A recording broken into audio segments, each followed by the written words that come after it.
Hey guys, what's going on? It's Eli, back with another review video, and that's right, you read the title of what I'm reviewing. I am reviewing none other than Jim Henson's The Dark Crystal. Yes, so The Dark Crystal. What can you say about The Dark Crystal? Well, it's a fantastic and very amazing, puppetry film, and from Jim Henson himself. And this was his most ambitious project. I feel that Jim himself took puppetry to the next level. You know what I'm saying? From the Muppets to this, well, and especially because after the Muppet movie, and with this, I'm telling you, it's amazing. And because another thing is, apparently because, the only way that this movie was greenlit was, well, with there being another Muppet film, and which being The Great Muppet Caper. Both films being filmed in London back-to-back. So, in 1981, we got the Great Muppet Caper, and then the next year, in 1982, we got The Dark Crystal. So, in fact, it's all, I've seen, behind the scenes, and, some people couldn't understand what Jim was making. But he knew what he was making, because he's Jim Henson. He wrote the story, again, this was his most ambitious project that he wanted to do for quite some time. But anyways, and I will say, I'll also point this out, I think, yeah, this is an interesting piece of fantasy. You know what I'm saying? I don't know, why not? Especially because, not to mention, this film is entirely has puppets, and it's just amazing, But alright, the story. Jen, raised by the noble race called the Mystiques, has been told that he is the last survivor of his own race, the Gelflings, if I'm saying that right. He sets out to try to find a shard of the Dark Crystal, a powerful gem that once provided balance to the universe. After the crystal was broken, the evil Skeksis, I think I got that right too, used sinister means to gain control. Jen believes that he can repair the Dark Crystal and bring peace back to the world, if he can only find the remaining shard. And of course, which he does. So basically, the story is simple, because, Jen is, trying to find, gain control, he can repair the crystal and, bring peace back to the world, and he does find the shard. And, the characters, of course, okay, when looking at, say, the list of the cast, I guess it could be confusing at first, I don't know, because, from Jim Henson to Frank Oz and, Louise Gold, they are credited as being the puppeteers, Jim Henson was the puppeteer of Jen, and, Frank Oz was the puppeteer for Chamberlain, one of the Skeksis, and bear with me if I pronounce some of these these words wrong, because, here's another thing. I think I've stated this before, sometimes, it can be hard pronouncing names, like names of creatures or characters in fantasy material. You get what I'm saying? Because, don't you think? I don't know. From that, and I guess a little bit of and maybe some sci-fi material, these names and words that are pronounced, I don't, not that I'm complaining, I'm just saying, if you understand. So Jim Henson, yeah, he was the puppeteer for, should I say puppeteer or Muppeteer? The characters of the Dark Crystal, they count being Muppets, don't they? Don't they? I mean, you guys can let me know that. So, Jim and Frank, they performed some of the characters. Frank Oz, he most notably puppeteered Agara, if I'm saying that right. She has, like, Agara is this one character, like, that has one eye, you know, and she was pretty good, yeah. And Chamberlain, one of the Skeksis, and like, most notably for Chamberlain, he goes, yeah, that's him. And Dave Goelz, like, okay, Dave Goelz, like, okay, some of the Muppeteers from Jerry Nilsson and Steve Whitmire, they not only performed some of the characters, but their voices were included. But as for the rest, like the characters that Jim and Frank were doing, their voices were dubbed. So, you know, Tim Ross, oh, he was one of the performers as well. And all the way down below, because I got this up on IMDb, you know, all the main, like, the cast who are the voices of the characters that are listed all the way down. Stephen Garlick was Jen. Lisa Maxwell was Kira. Another, what's it called? What are they called again? Geffelin. Okay, Geffelin. So Kira's another surviving Geffelin. That's another thing, too. Like, I think the Geffelins, they were all wiped out except for Jen and Kira. And his parents were killed, and then he was taken in by the Mystiques. And I remember, like, their chant, like the Mystiques, like, oh. So Chamberlain, he was voiced by Barry Dennen. And the General, the main villain, being voiced by Michael Gilgareth? I think I got that right. Probably. And Jerry Nelson, he did the voice of the High Priest and the Dying Emperor. Yeah, because a very disturbing scene where, well, when the Emperor dies in his bed, you know, deathbed, I guess you could say, his bedchamber. Yeah, that's about right.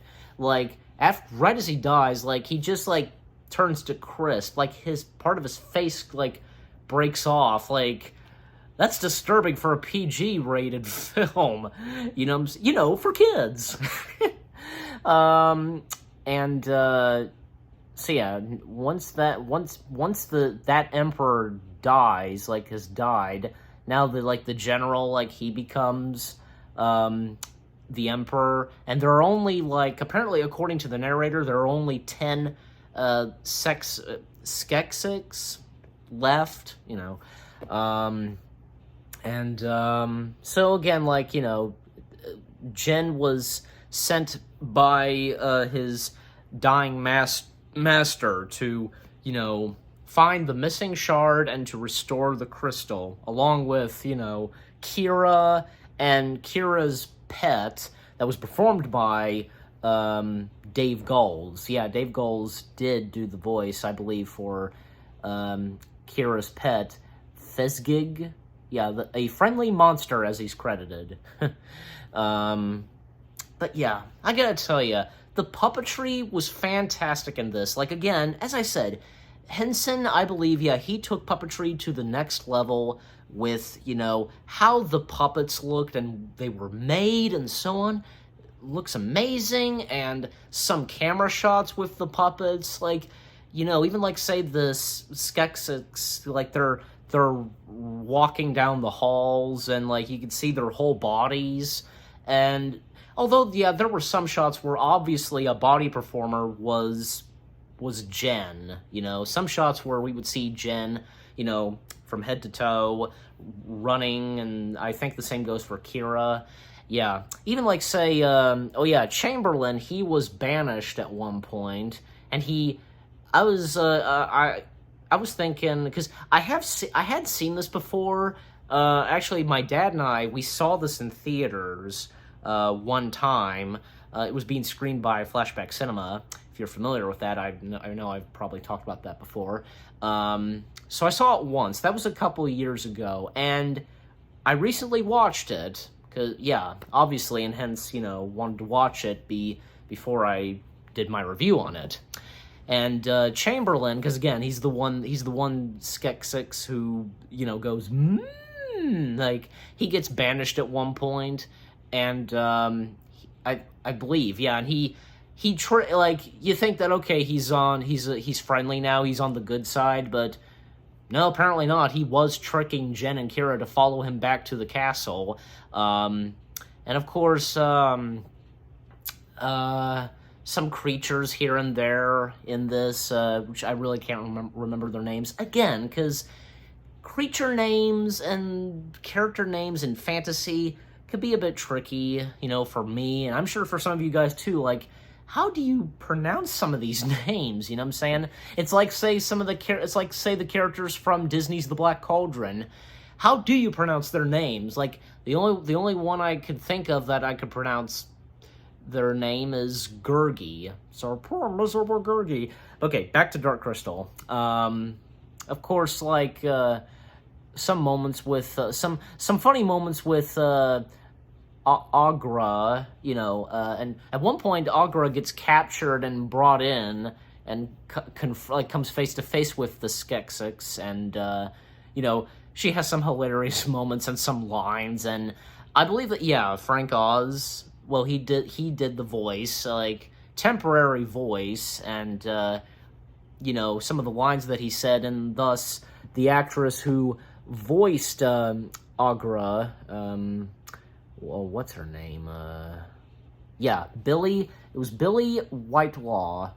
Yeah. Like, yeah, she was good. She was good as the voice of Aughra. Yeah, and of course, it's like when the Skeksis like see the Geflins, like the only two Geflins, Jen and Kira, like they just kind of panic and so on, and then of course, like, the time comes for the Mystiques to come to the crystal and to the castle, and even at one point, like, a little fight going on, and like Kira at one point almost dies, like throwing the shard to put in the crystal. After she throws it to Jen, one of the Skeksis like stabs her, and it's like she does die at one point. And then of course, like, the three sons, I believe are they suns? Is it the suns or moons? Either one. Like, they form in and get in line, and when Jen puts in the shard and the crystal, like, that's when, well, the Mystiques come in and basically, like, they get together and they turn into like white, like, glowing beings, I guess, and Kira does come back to life, and Aughra telling Jen something about what had just happened with the crystal, and I mean, all ends well for the characters. So yeah, and of course, as we all know, like, there was a Dark Crystal prequel series. I'll probably get to that eventually, so and review it. And I think many people, I wonder, like, Jim Henson wanted to do a sequel for quite a while, but unfortunately, as the years went by, and even after Jim Henson passed away, the sequel didn't come to be, but it kind of, like, the idea for a sequel did get turned into a comic. Yeah, and then, of course, we would get a prequel to Dark Crystal, which, I think from what I've heard, because it did pretty good. But, yeah. And yeah, some people like it, and some people, But, anyways. But I thought that the Dark Crystal was not bad. An interesting piece of fantasy, and from Jim Henson himself, and it's all puppets, and just amazing, like, the visuals, and like when the puppetry, everything to it is beautiful and just amazing. Again, it just seems as though that Jim took puppetry to the next level, from the Muppets to this, and so on. Yeah. And boy, how do I rate the Dark Crystal? That is a good question. I guess it's on my mind. I'll give it hold on. Yeah, I'm trying to do the fingers. 8 out of 10 stars. 5, 6, 7, 8. Yeah, sorry. 8 out of 10 stars for the Dark Crystal. And what about you guys? Like, what do you think of the Dark Crystal, and what did you think of my review? Leave comments and give this review a like as always. So with that being said, thank you very much for watching. I hope you guys enjoyed my review of The Dark Crystal. More reviews coming your way. They're gonna be awesome. Keep looking forward, and I'll see you guys in the next video / review. And stay tuned later tonight because back to reviewing the rest of the Marvel films, and this time, this is about the first class of mutants. You know what I'm talking about. Stay tuned for that. Take care, and peace out.